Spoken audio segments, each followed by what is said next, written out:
Bueno, buen día para todos. Para mí es un gusto estar nuevamente con ustedes hablando de la atrofia multisistémica. Hoy vamos a hablar de los criterios diagnósticos. Yo trabajo en Bogotá, Colombia. Soy neurólogo de movimientos anormales de la Universidad Nacional, donde soy profesor adjunto. Trabajo en la clínica de Marley, en la clínica Nueva del Lago, en el Centro Policlínico de La Laya y en la organización Sanitas. Bueno, para esta presentación no tengo ningún conflicto de interés. Y vamos a hablar, hacer una pequeña introducción acerca de esta enfermedad. Es una entidad que es relativamente poco frecuente, fue descrita a inicios del siglo XX y esto es muy importante porque es una enfermedad relativamente nueva que inicialmente tuvo este nombre, el Shay-Drager, que en algunos sitios todavía sigue apareciendo así, que fue descrito en los 60. Primeros criterios patológicos fueron descritos en el 89 y después hemos tenido criterios diagnósticos en el 99 y el 2008 y tenemos unos últimos criterios que fueron publicados por la Movement Disorder Society en 2022 que son de los que vamos a hablar en esta presentación. Simplemente para recordar que esta enfermedad hace parte de las alfa-sinucleopatías y vamos a encontrar que hay algunos síntomas que se traslapan entre ellas. Aquí tenemos la enfermedad de Parkinson, la demencia de cuerpos de Lewy, la atrofia multisistémica y la falla autonómica pura. Es importante recordar que muchas veces la enfermedad de Parkinson y la atrofia multisistémica en sus primeras etapas pueden ser muy similares y al final del tiempo es el que nos va a dar la razón diferente.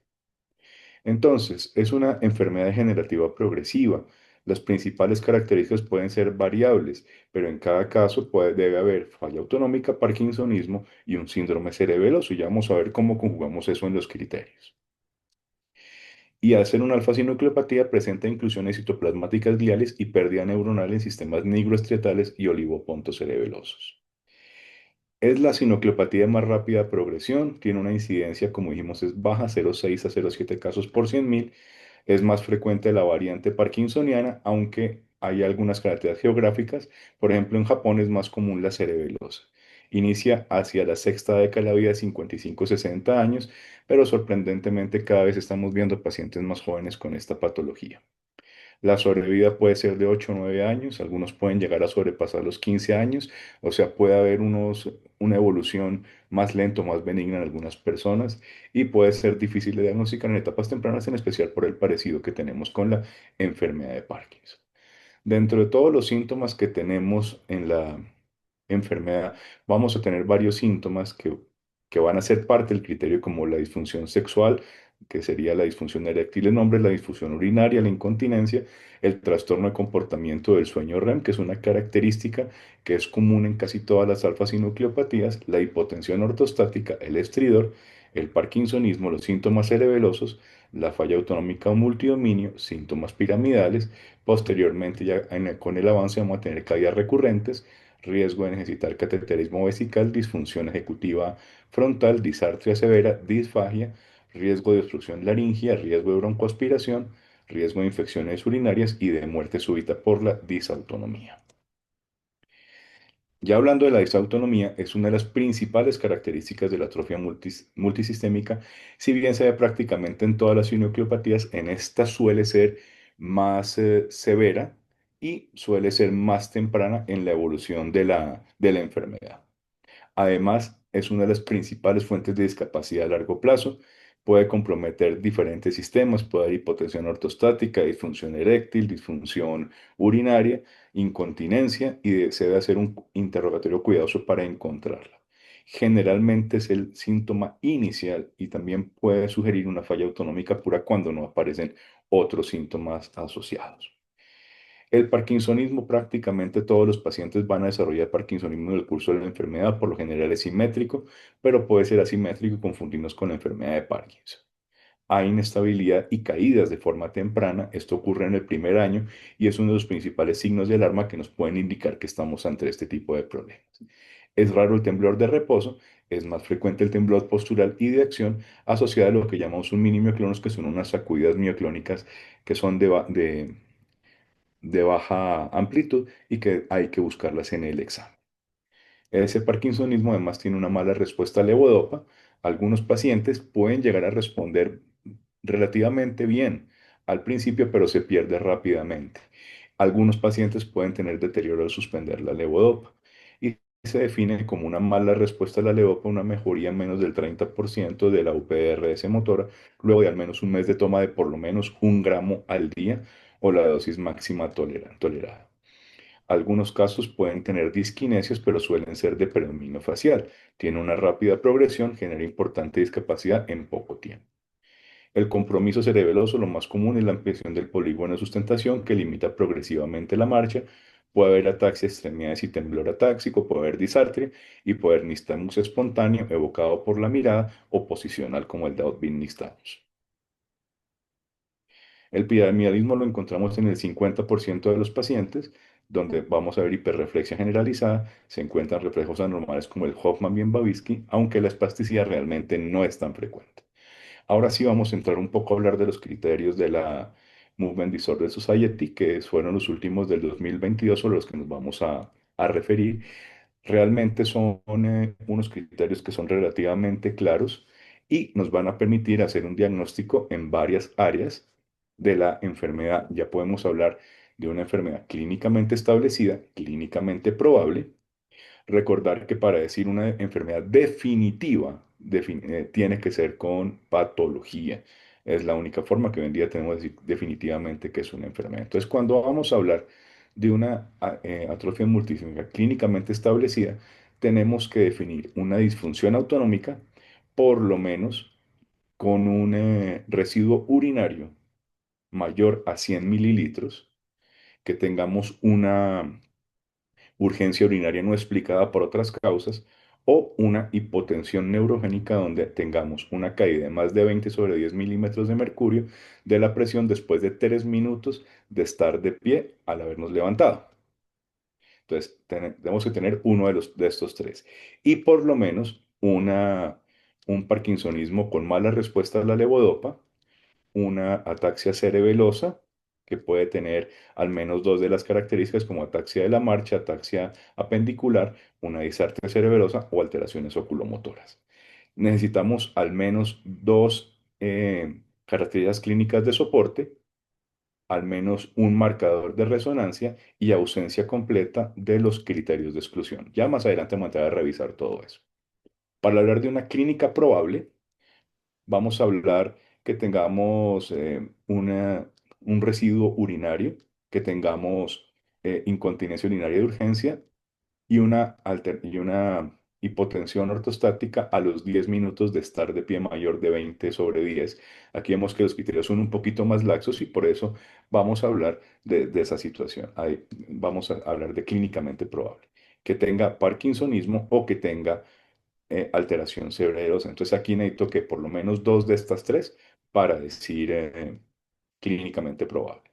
Un criterio de soporte, no requiero criterios de resonancia, pero sí necesito una exclusión completa de los criterios de exclusión, que no haya ninguno.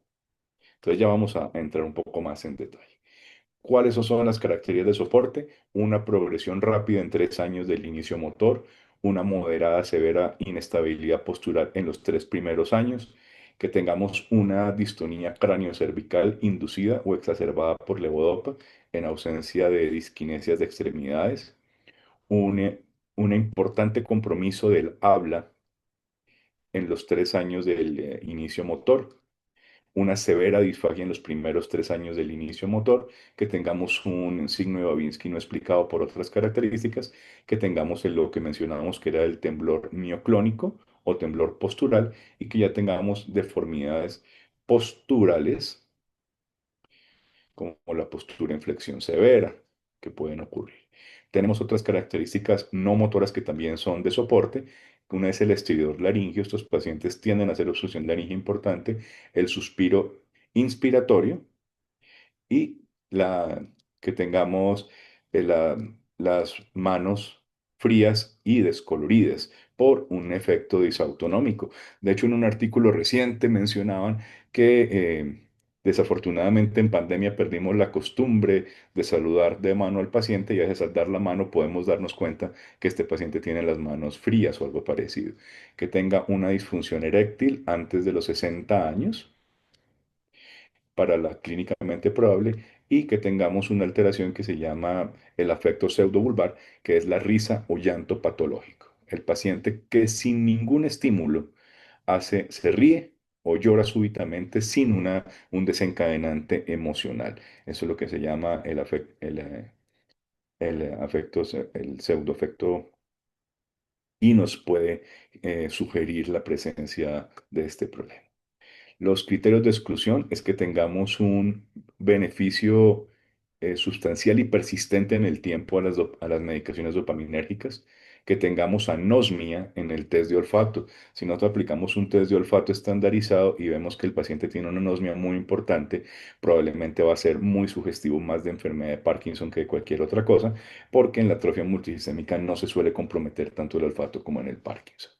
Que tengamos alteraciones cognitivas fluctuantes con variación en la atención y la alerta y un decline y un compromiso de las habilidades visoperceptuales en forma temprana, lo cual va a ser más sugestivo de una demencia de cuerpos de Lewy. Que tengamos alucinaciones recurrentes no inducidas por drogas en los 3 primeros años, también es sugestivo de Lewy, de enfermedad de cuerpos de Lewy, y una demencia con los criterios del DSM-5 en los 3 primeros años del inicio de la enfermedad. Que tengamos alteración de la mirada vertical, parálisis supranuclear de la mirada o el enlentecimiento de las sacadas verticales, lo cual nos sugiere más que pueda ser una PSP. Y que tengamos hallazgos en los exámenes como la resonancia sugestivos de un diagnóstico alternativo. Eso ya tenemos que irlo revisando paciente a paciente o que tengamos una documentación de una enfermedad alternativa como algunos síndromes genéticos con ataxia y parkinsonismo. Hoy en día que está de moda los componentes de la autoinmunidad, de las encefalitis autoinmunes o paraneoplásicas que hayamos excluido puede, que nos pueden generar síntomas similares. Entonces tenemos que estar pendientes del diagnóstico diferencial. Vamos a revisar esas definiciones operativas. Lo primero, ¿qué es lo que decidimos que es un residuo vesical? Primero, dificultades miccionales inexplicables con volumen residual urinario postmiccional mayores de 100 mililitros para decir que es clínicamente establecida o simplemente cualquier volumen para una clínicamente probable, que se retenga en la vejiga después de una medida micción voluntaria y se puede medir por ecografía, urodinamia o cateterismo. Se deben excluir siempre las causas secundarias. Aquí tenemos que apoyarnos con los colegas urólogos porque, por ejemplo, en los hombres mayores siempre hay que estar seguros de que no tengamos una alteración prostática como una causa de esa alteración. La incontinencia urinaria de urgencias que no se explique por otras causas es la presencia de un escape involuntario de orina asociada con la sensación de urgencia. O sea, la clásica que el paciente siente las ganas de orinar y no alcanza a llegar al baño y empieza a salir la orina. Esa es lo que hablaríamos de una incontinencia de urgencia. Nuevamente, deben excluirse causas no neurogénicas, en especial en mujeres, como cirugía pélvica previa, múltiples partos o prolapso del piso pélvico.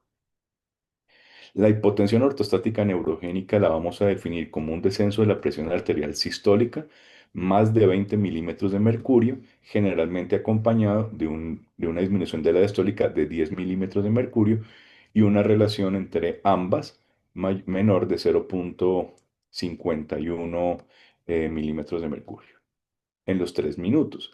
Para la atrofia multisistémica clínicamente establecida o en los 10 minutos para la atrofia multisistémica clínicamente probable.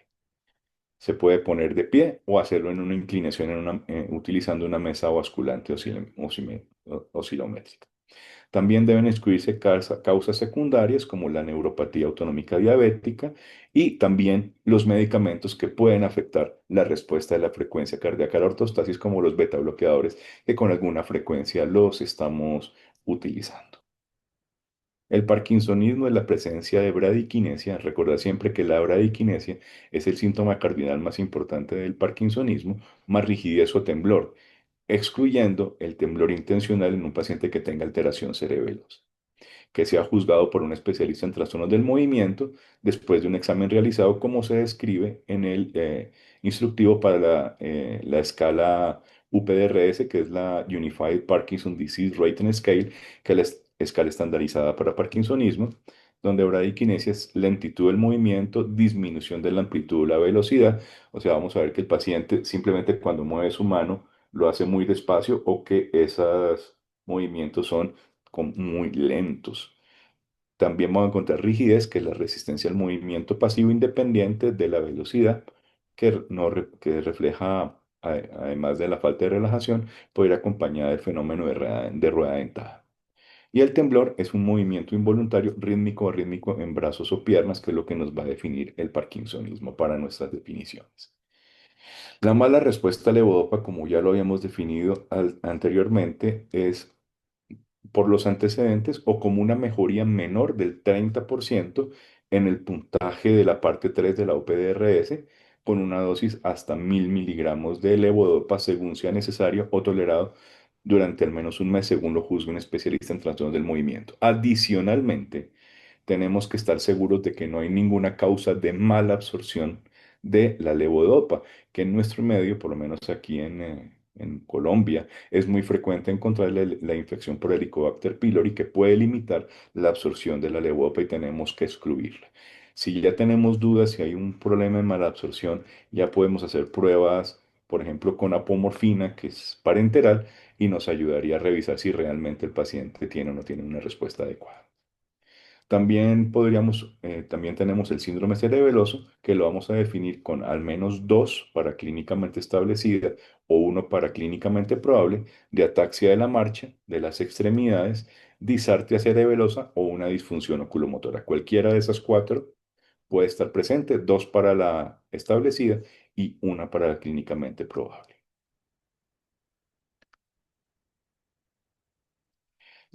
Las características motoras de apoyo a la inestabilidad postural de moderada a severa dentro de los 3 años del inicio motor, que hacemos el test de empuje cuando empujamos el paciente hacia nosotros o se está quejando de caídas frecuentes desde el inicio, la distonía craneocervical inducida o exacerbada por levodopa, que puede ocurrir en este tipo de pacientes, el deterioro severo del habla o de la deglución dentro de los 3 años del inicio motor, signo de Babinski o Hoffman no explicable por otras causas, y las mioclonías posturales irregulares o temblor de acción.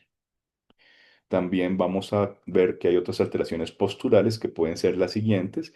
Podemos tener anterocolis o laterocolis desproporcionadas, camptocórnea o síndrome de Pisa o contracturas de manos o pies, obviamente excluyendo contracturas de Dupuytren o otra causa conocida, que puede también ocurrir en el síndrome córtico-basal. Y aquí la principal diferencia es que el síndrome córtico-basal es terriblemente asimétrico, compromete prácticamente solo un lado del cuerpo y nunca compromete el otro. Otra característica importante que habíamos mencionado es el estridor, que es un sonido respiratorio inspiratorio de tono alto emitido durante el sueño o mientras está despierto. Esto se podría considerar hacer una laringoscopia con ayuda del otorrino para excluir otras lesiones mecánicas o anomalías de las cuerdas vocales que puedan estar relacionadas o no con este tipo de problemas. Los suspiros o jadeos inspiratorios, que suelen ser profundos e involuntarios, y la frialdad distal en extremidades de reciente inicio con cambio de color, que se pueden poner blancas, púrpuras o azules, con palidez a la presión y pobre retorno circulatorio. Por otro lado, podemos tener también otras cosas que es la incapacidad persistente para lograr o mantener una erección, o sea, la disfunción eréctil, que no sea suficiente para participar en la actividad sexual, en especial en menores de 60 años, y la incontinencia emocional, lo que hemos hablado de ese afecto vulvar, la risa o llanto patológicos, que no es necesario que sea presenciada por nosotros en la evaluación, sino que sea referenciada por la familia. Aquí vemos algunos ejemplos, por ejemplo, de palidez distal, los cambios de coloración distal y la anterocolis, que es una característica muy importante de la atrofia multisistémica. Ahora, los marcadores para que nos ayudan en imágenes es la presencia de atrofia del putamen y un decremento de la señal en las secuencias de que miran el hierro, que haya una atrofia del pedúnculo cerebral medio, que haya atrofia del puente, que haya atrofia del cerebelo y que tengamos lo que en inglés se llama el hot cross bone sin, el signo, o en español el signo de la cruz de Malta o el pan caliente. Ya lo vamos a revisar. Que tengamos un incremento en la difusión del putamen, que tengamos un incremento en la difusión del pedúnculo cerebral medio, que para la cerebelosa, que tengamos atrofia de putamen, atrofia de estructuras infratentoriales, el mismo signo de la cruz de Malta, que tengamos un aumento en la difusión del putamen. Todos esos son criterios que nos van a ayudar en los marcadores de resonancia. Aquí vemos varios ejemplos. Vemos la atrofia del cerebelo, vemos la atrofia póntica. Aquí nuevamente la vemos. Aquí vemos, esto es comparado con un paciente normal, donde vemos cómo esta barriguita que vemos acá del puente aquí se pierde. Por otro lado, aquí vemos la atrofia del pedúnculo, vemos la atrofia cerebelosa, la atrofia del pedúnculo cerebroso medio, el signo de la cruz de Malta, que vemos esta cruz tan bonita que se ve acá. Aquí está un poquito ampliada, atrofia de puente, atrofia cerebelo. Todos esos son signos que nos orientan. Aquí nuevamente una cruz de Malta en otro paciente local, atrofia cerebelosa. Y aquí vemos los diferentes hallazgos que se pueden encontrar de hipodensidades en ganglios basales, que también son el famoso ribete escletal, que también nos ayuda a la diferenciación. Aquí vemos otro ejemplo que también nos ayuda a hacer marcadores puntuales. Atrofia nuevamente y brillo del pedúnculo cerebeloso medio, aquí más atrofia todavía. Aquí se alcanza a vislumbrar el signo de la cruz de Malta. Y aquí comparado con un paciente normal donde vemos cómo es la diferencia en grosor de estos pedúnculos cerebrales medios comparados con estos tan patológicos. Y aquí vemos los cambios en difusión de hierro, donde se ven algunos cambios hipointensos en los ganglios basales comparados con un paciente normal. Nuevamente, vemos estos hallazgos del famoso ribete estriatal comparado con un paciente normal.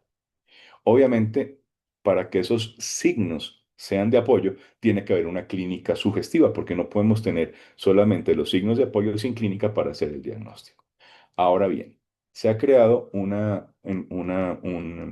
nuevo grupo que es la atrofia multisistémica prodrómica. La idea es poder detectar pacientes con signos y síntomas presentes, pero insuficientes para hacer un diagnóstico probable, y es una categoría de investigación que todavía requiere validación. Aquí sí nos basamos en el diagnóstico del trastorno de comportamiento REM, que es una alteración prodrómica que puede ocurrir en una buena cantidad de pacientes, tanto Parkinson como atrofia multisistémica. Ya vamos a ver cómo podemos tratar de diferenciarlo, pero lo que se está buscando con todos estos criterios es que con el tiempo podamos empezar a encontrar pacientes en fases más tempranas de la enfermedad para que los tratamientos modificadores puedan tener un mejor efecto. Ahora, ese trastorno de comportamiento del sueño REM, que cómo lo definimos, es el paciente virtualmente que actúa los sueños. Entonces toca confirmarlo por polisomnografía, ver que hay actividad motora en el REM asociada a estos sueños. Generalmente los pacientes se quejan de que sueñan que están peleando y que salen corriendo y que a veces agreden a su pareja de la cama. Entonces, ese trastorno de comportamiento del sueño REM ocurre en 8 a 28% de los pacientes después a 4 a 5 años, puede transformarse en atrofia multisistémica. Puede iniciar luego de, también puede ser tardío. Como dijimos, requiere confirmación por isonografía, es común a las sinucleopatías y si está presente en forma aislada es difícil predecir cuál será la evolución del paciente. Pero hay unos predictores de fenoconversión que son la noripinefrina en decúbito supino mayor de 100 picogramos por mililitro, el olfato conservado, que generalmente cuando es una enfermedad de Parkinson, los test de olfato suelen ser bastante anormales, que tenga una frecuencia cardíaca en decúbito supino mayor de 70, edad de inicio a principios de los 50, aumento de la frecuencia cardíaca ortostática más de 10 latidos en 3 minutos, patrón de pérdida de sudor preganglionar y signos motores sutiles que no califican para parkinsonismo o ataxia en la evaluación inicial. Entonces, aquí para decir qué vamos a tener, criterios de investigación para una posible atrofia prodrómica, atrofia multisistémica prodrómica. Primero, que sea algo progresivo, esporádico en un adulto de mayor de 30 años, que tenga al menos una de las siguientes. Trastorno de comportamiento del sueño REM probado por polisomnografía o hipotensión ortostática con los criterios que habíamos hablado para la atrofia posible y la signos de fa- eh, fallo urogenital dados por disfunción eréctiles menores de 60 años, por incontinencia, por aumento del residuo del volumen urinario residual, más de 100 mililitros. Entonces, cualquiera de estos tres nos daría. que tenga por lo menos sutiles signos del parkinsonismo o sutiles signos cerebelosos y que no tenga ningún criterio de exclusión. Y los criterios de exclusión básicamente son que tenga una anosmia no explicada, que tenga una cintigrafía cardíaca de MIBG normal, perdón, anormal, que si es anormal es muy sugestivo de enfermedad de Parkinson y en atrofia multisistémica se suele ver normal, que tenga alteraciones cognitivas fluctuantes, que tenga alucinaciones visuales, que eso ya lo habíamos mencionado previamente, que tenga demencia, que tenga alteración supranuclear de la mirada y que tenga hallazgos a los exámenes de que sean sugestivos de un diagnóstico alternativo como PSP, esclerosis múltiple, parkinsonismo vascular o una enfermedad sintomática cerebelosa, que se documente una condición alternativa ya dado por la genética, por otra serie de diagnósticos diferenciales que haremos de acuerdo a cada caso. Entonces, aquí vamos a ver ese diagnóstico diferencial. Vamos a ver que cuando comparamos atrofia multisistémica contra Parkinson, demencia de cuerpos de Lewy, PSP o degeneración córtico-basal, vamos a ver que la akinesia está presente prácticamente en todos, menos en la demencia de cuerpos de Lewy, la rigidez también, el temblor, las alteraciones de la marcha son más frecuentes en la MSA y en la PSP y en la alteración córtico-basal, las caídas son más frecuentes en PSP, la disartria y la disfagia son más frecuentes en PSP y en atrofia multisistémica, y la falla autonómica es el síntoma preponderante en la atrofia multisistémica que nos va a orientar a esa situación. Por último, unas palabritas acerca de los biomarcadores. Realmente hoy en día no son requeridos para el diagnóstico de la atrofia multisistémica, son más usados para investigación. Algunos están aún en validación y no están disponibles en todos los sitios. Por lo menos aquí en Colombia todavía no los tenemos. Y aquí podemos tener varias, como veíamos, los biomarcadores pueden ser de resonancia, que ya habíamos hablado cuáles son. Podemos tener el PDFDG, que podemos tener hipometabolismo en putamen, tallo cerebral y cerebelo. Podemos tener la cintilla fría cardíaca que ya hablábamos, que si es normal, nos apoya el diagnóstico de atrofia multisistémica. Si es anormal, nos indica que estamos más hacia Parkinson. Podemos tener el trastorno de comportamiento del sueño REM comprobado por polisomnografía. Los niveles de norepinefrina plasmática mayores de 100 se asocian con la hipotensión ortostática neurogénica, la hiperactividad del detrusor con disinergia del esfínter, comprobado por urinamia o electromiografía. Otro examen que se puede utilizar también como apoyo, aunque es muy molesto, es la electromiografía del esfínter anal, donde se ha visto que los pacientes con atrofia multisistémica tienden a hacer denervación. También podemos hacer estudios líquidos cefalorraquídeo para buscar los oligómeros de alfa-sinucleína que nos ayuden a orientar el caso, o que tengamos esos neurofilamentos incrementados en el plasma detectados por ELISA. Aquí simplemente para mostrarles lo que se está trabajando.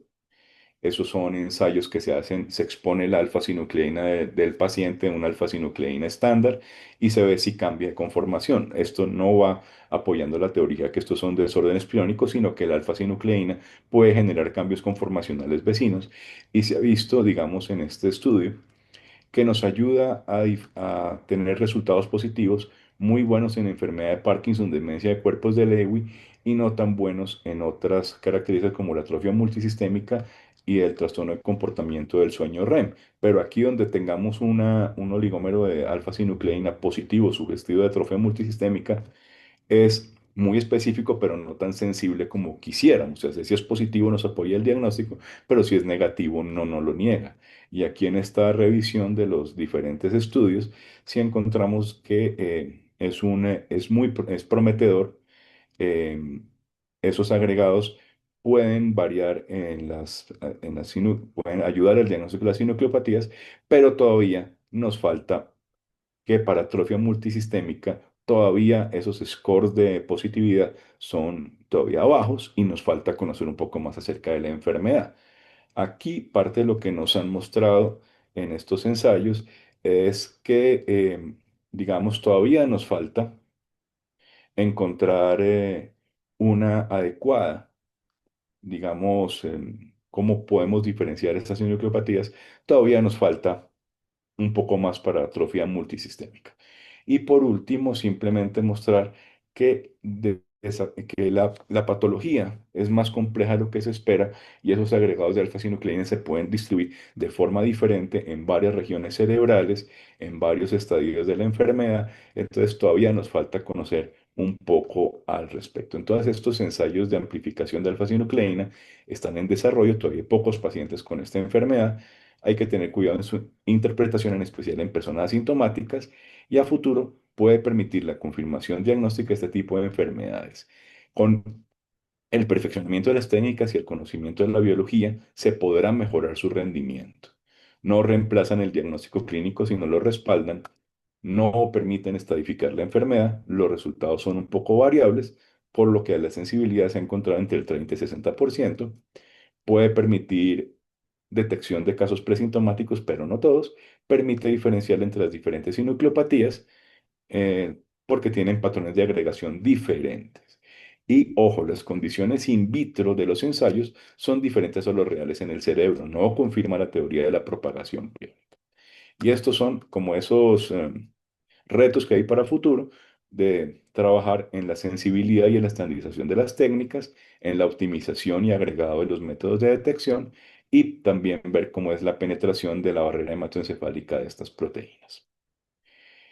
Por último, simplemente recordar que la confirmación definitiva es patológica, donde vamos a encontrar pérdida neuronal selectiva y gliosis que afecta predominantemente a la sustancia negra y al cuerpo estriado en la clásica generación nigroestriatal, así como las vías olivopontocerebelosas y la columna celular intermedio lateral de la médula espinal, que explica la disautonomía.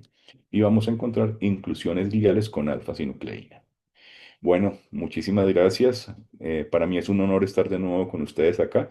Muchas gracias a la Fundación Difida MS, que realmente está haciendo un trabajo muy bueno en educación y sensibilización de esta enfermedad. Muchas gracias.